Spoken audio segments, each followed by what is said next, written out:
شریعت نے ایک مسلمان بھائی کو یہ کہا کہ تم دوسرے کو ہدیہ دو، اور دوسرے کو کہا کہ تم ہدیہ قبول کرو، اور اس سے بہتر ادا کر سکتے ہو تو ادا کرو، نہیں تو اتنا ہی ادا کر دو، اور اگر نہیں تو جزاک اللہ ہی کہہ دو، اس کا لیے دو لفظ منہ سے بول دو۔ ہدیے سے متعلق چند احادیث ہیں۔ نبی علیہ السلام نے ارشاد فرمایا کہ آپس میں ہدیہ دیا کرو، ہدیہ دیتے رہا کرو، کیونکہ ہدیہ دینے سے انسان کے دل کا بغض اور کینہ یہ کم ہو جاتا ہے، ختم ہو جاتا ہے۔ یعنی کسی دوسرے کے دل میں کوئی میل ہے یہ ختم ہو جاتی ہے۔ ایک اور حدیث کے اندر یہ بات آتی ہے کہ ہدیہ دو، اس لیے کہ ہدیے سے جو سینے کی گھٹن ہے وہ ختم ہو جاتی ہے۔ اور ایک حدیث کے اندر آتا ہے ہدیہ دو، اس سے محبت بڑھے گی۔ اور ایک حدیث کے اندر آتا ہے ہدیہ دو کہ محبت کو بڑھاتا ہے اور سینے کے اندر کی نفرت کو ختم کرتا ہے۔ ایک اور حدیث میں نبی علیہ السلام نے فرمایا کہ ہدیہ دو، اس لیے کہ ہدیہ تھوڑا ہو یا زیادہ یہ کینے کو ختم کرتا ہے اور محبت کو پیدا کر دیتا ہے۔ تو ضروری نہیں ہوتا کہ بڑی چیز ہی انسان ہدیہ کرے، چھوٹی چیز بھی ہدیہ کر سکتا ہے، لیکن یہ عمل دلوں میں محبت پیدا کر دیتا ہے۔ اب یہ ہدیہ لینا دینا باپ بیٹے میں بھی ہو سکتا ہے، باپ بیٹی میں بھی ہو سکتا ہے، بھائی بھائی میں بھی ہو سکتا ہے، میاں بیوی میں بھی ہو سکتا ہے، اور رشتہ داروں کے اندر بھی ہو سکتا ہے۔ تو یہ ہدیے کا لین دین کرنا یہ محبتوں کو بڑھا دیتا ہے، دلوں کی میل کو، گھٹن کو، دلوں کے اندر کینے کو، تنگی کو دور کر دیتا ہے۔ اور حدیث ہی کے اندر آتا ہے ہدیے کا قیمتی ہونا کوئی ضروری نہیں ہے، ہدیہ محبت سے دیا جائے تو دلوں میں محبت بڑھتی ہے۔ اب شریعت نے ایک بھائی کو تو کہا کہ ہدیہ دو، اور دوسرے کو کہا کہ بھئی قبول کرو، ہدیہ اللہ تعالیٰ کی طرف سے رزق ہوتا ہے۔ بعض لوگ ہدیہ قبول کرتے ہوئے بھی تھوڑا سا شرمندہ ہوتے ہیں کہ نہیں اس کی کوئی ضرورت نہیں ہے، اپنے اللہ کا دیا بہت کچھ ہے، نہیں کوئی بات نہیں۔ اگر کوئی آدمی بغیر طلب کے آپ کو کچھ پیش کر رہا ہے تو ہدیہ قبول کرنا سنت ہے۔ بعض لوگ اس کے اندر بھی پریشان ہوتے ہیں، جی ہدیہ کیوں دیا؟ ہدیہ دینا بھی سنت ہے اور لینا بھی سنت ہے۔ حضرت سلمان فارسی رضی اللہ تعالیٰ عنہ، ان کی عمر 250 سال سے زیادہ تھی، تو جب وہ مدینہ پہنچے اور نبی علیہ السلام کی اطلاع ملی تو ان کو 3 اطلاعات ملی، 3 نشانیاں ملی تھیں جو انہوں نے پہچاننی تھیں۔ نمبر 1 کہ نبی علیہ السلام صدقے کا مال نہیں کھاتے، نمبر 2 ہدیہ قبول فرماتے ہیں، اور نمبر 3 وہ مہر نبوت جو 2 شانوں کے درمیان تھی۔ تو ہدیہ لینا بھی سنت ہے۔ حضور پاک صلی اللہ علیہ وسلم کی مبارک عادت یہ تھی، اگر کوئی آپ کو ہدیہ پیش کرتا تو آپ اس سے بہتر بدلہ اس کو دینے کی کوشش کرتے۔ تو ہدیے کا لین دین محبتوں کے ساتھ ہو تو یہ دلوں میں محبت کو بڑھاتا ہے۔ اور یہ ہدیہ جو بغیر طلب کے مل جائے یہ انتہائی خالص پاکیزہ مال ہوا کرتا ہے۔ ایک تو مال غنیمت میں جو غنیمت آئے حاصل وہ پاکیزہ مال ہے، اور یہ جو ہدیہ ملتا ہے بغیر دل کی طلب کے یہ پاکیزہ مال ہے۔ چنانچہ نبی علیہ السلام ہدیہ قبول بھی فرماتے تھے اور اس کا بدلہ بھی دیتے تھے، بلکہ ارشاد فرماتے تھے جس بندے کو ہدیہ ملے اسے چاہیے کہ اس کی مکافات کرے، اور جس کی استطاعت نہ ہو وہ اس کا تذکرہ کر دے، اور جس نے اس کا تذکرہ کیا اس نے شکر ادا کر دیا۔ فمن ذکرہ فقط شکرہ۔ اول تو یہ ہے کہ کسی نے آپ کو ہدیہ دیا، اب آپ اس سے بہتر ہدیہ دے دیں۔ آپ کے پاس گنجائش نہیں ہے، استطاعت نہیں ہے تو یہ واجب نہیں ہے دینا، آپ کے پاس ہے ہی نہیں۔ اب آپ کیا کریں؟ اس ہدیہ دینے والے کا اچھے طریقے سے محبت سے تذکرہ کر دیں، اس کا اچھا ذکر کر دیں اور اس کا شکر ادا کر دیں، جزاک اللہ، اس طرح کے الفاظ کہہ دیں، اس سے دلوں میں محبتیں قائم ہو جاتی ہیں۔ ایک زمانہ تھا جب ہمارے خاندانوں میں اور ہمارے بڑوں میں یہ روایات موجود تھیں، اب نہیں رہی اس درجے کی۔ ہمارے اسلاف جو ہیں ہدیے کا بدلہ دیا کرتے تھے۔ چنانچہ حضرت شریح رحمۃ اللہ علیہ کے بارے میں آتا ہے کہ جب بھی ان کی طرف ہدیہ بھیجا جاتا تو وہ برتن کو خالی نہیں بھیجتے تھے، بلکہ اس میں کوئی چیز ڈال کے بھیجا کرتے تھے۔ کہیں سے کچھ آیا، احسان کا بدلہ احسان، تو مکارم اخلاق تو یہی ہیں کہ اب برتن خالی واپس نہیں بھیجنا، اس میں کچھ ڈال کے بھیجنا۔ ایک شخص نے ابراہیم ابن اعظم رحمۃ اللہ علیہ کی طرف ایک برتن میں انجیر اور انگور ہدیے میں بھیجے، انجیر اور انگور۔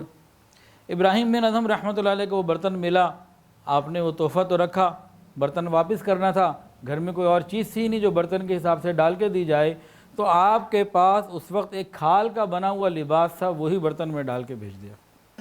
حضرت مرشد عالم مولانا غلام حبیب رحمۃ اللہ علیہ وہ فرمایا کرتے تھے، اگر پڑھنے کے لیے کسی سے کتاب لو عاریتاً ادھار وقتی طور پر، تو بہتر یہ ہے کہ اگر اس میں جلد نہیں ہے تو واپس جلد کروا کے دو، اگر جلد اس کی بنی ہوئی ہے تو اس کے اوپر ایک اچھا سا پیپر لگا کے، کاغذ کا ورق لگا کے جو ہے کاغذ چڑھا کے واپس دے دو،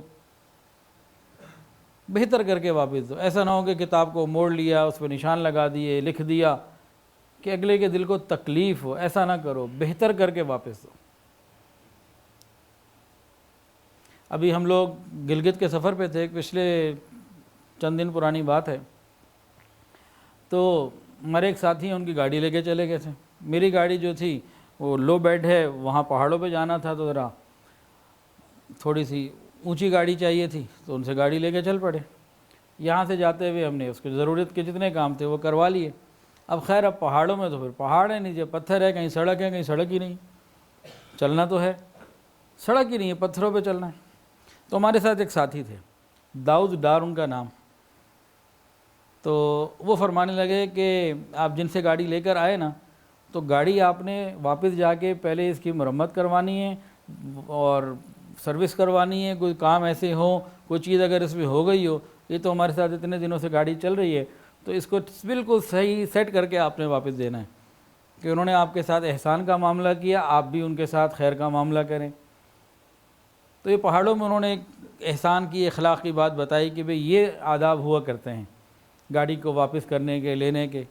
تو میں نے کہا جی انشاءاللہ ایسے ہی ہوگا، اور اللہ کی طرف سے ہے کہ کبھی بھی ضرورت کسی سے کوئی گاڑی لینے کی پڑی تو اسی طریقے سے ہی ایک دو واقعات ان کو وہاں سنائے کہ بھی ایسے ہی کیا الحمدللہ۔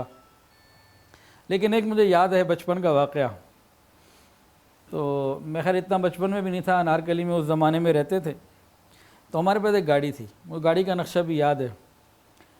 تو ایک صاحب گاڑی لے جاتے صبح اور شام کو دے جاتے، کہتے جی آج اتنے کا پیٹرول ڈالا ہے، وہ پیسے دے دیجیے۔ اگلے دن صبح آگے پھر گاڑی لے جاتے، پھر شام کو واپس آتے، گاڑی اپنے استعمال میں سارا دن، کہ جی آج اتنے کا پیٹرول ڈالا تھا، وہ پیسے دے دیجیے۔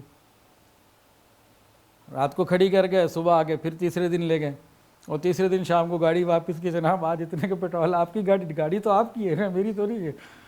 چلا میں نے وہ ایک الگ بات ہے، گاڑی تو آپ کی ہے، روز آپ کے گھر کھڑی کر دیتا ہوں، روز صبح نکال کے لے جاتا ہوں، ڈیوٹی تھوڑی، اتنی ڈیوٹی میں آپ کی دے رہا ہوں، تو سارا دن میرے استعمال میں ہوتی ہے، تو گاڑی تو آپ کی ہے، تو پیسے تو آپ کے ذمے ہیں۔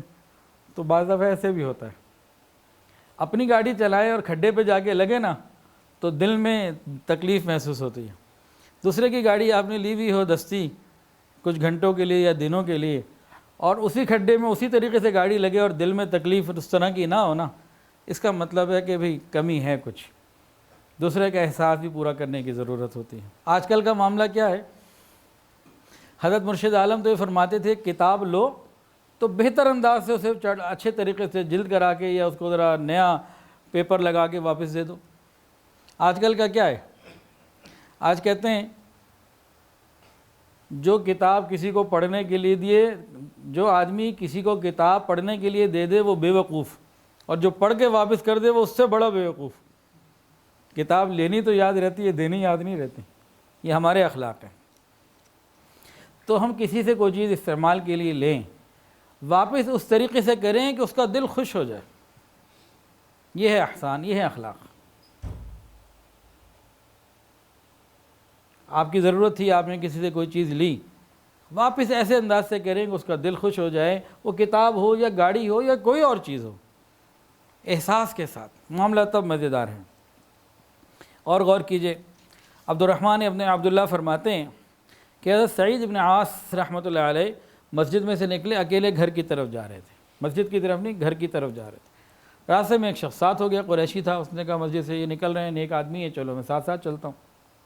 اب وہ اپنے گھر پہنچ گیا، اب گھر پہنچ کے پیچھے ان سے پوچھا بھئی خیریت ہے، آپ اتنی دیر سے میرے ساتھ ہیں، معاملہ کیا ہے؟ کہنے لگے نہیں بات تو کچھ بھی نہیں ہے، بس یہ تھا کہ آپ اکیلے جا رہے تھے، خدمت کے لیے کوئی خادم نہیں تھا ساتھ، میں نے کہا تھوڑی دیر آپ کے ساتھ چلوں, اگر راستے میں کسی چیز کی ضرورت ہو تو میں خدمت آپ کی کر لوں گا. بڑے خوش ہوئے. دروازے پہ کھڑے کھڑے ہی اندر اپنے غلام کو آواز دی, باہر آیا, اس سے پوچھا آج ہمارے گھر میں پیسے کتنے ہیں؟ میں نے کہا 30,000 درہم. میں نے کہا سارے لے آؤ, سارے اس کو دے. احسان کی صورتیں مختلف ہیں. ہدیہ دینا یہ احسان ہے. کسی کو قرضہ دینا, کوئی مجبور ہے, پریشانی تنگی میں ہے, اس کو اس وقت قرضہ دینا اس کی ضرورت پوری ہو جائے, یہ احسان ہے. پھر اگر بہت تنگی میں آ گیا, اس کے بعد دینے کی گنجائش ہی نہیں, آپ کے اندر معاف کرنے کی ہمت ہے تو معاف کر دیں, تو یہ بھی احسان ہے. کوئی مصیبت میں پھنسا ہوا ہے, کسی قسم کی کوئی مصیبت پریشانی اور تکلیف ہے, آپ کی ایک فون کال سے یا آپ کی محنت سے فکر سے اس کی مصیبت دور ہو جائے تو یہ بھی احسان ہے. کسی کا کہیں کوئی کام اٹکا ہوا ہے اور جائز کام ہے اور آپ کی سفارش سے مدد ہو سکتی ہے, کام آسان ہو سکتا ہے اس کا, تو یہ بھی احسان میں آئے گا. پھر کسی کی خدمت کرنا, کسی کی کفالت کرنا, مہمان نوازی کرنا, یہ بھی احسان ہے. اور کسی کو علم پڑھانا, بالخصوص دینی تعلیم دینا, یہ بھی احسان ہے. کسی کی تربیت کرنا, یہ بھی احسان ہے. اور اگر کوئی, اگلی بات بھی چلیں سن لیں, ہمارے معاشرے میں تو اس کو کوئی نہیں مانے گا, لیکن علماء نے لکھا ہے اگر کوئی بیٹی کا رشتہ مانگے اور باپ اپنی بیٹی کا رشتہ دے دے تو یہ سسر کا احسان ہے داماد کے اوپر. لیکن ہمارے معاشرے میں اس کی کوئی گنجائش نہیں ہے. ویڈیو کے نیچے سبسکرائب کے بٹن پہ کلک کریں, بیل کے آئیکن پہ کلک کیجئے تاکہ ہر نئی ویڈیو کی نوٹیفیکیشن آپ کو مل جائے.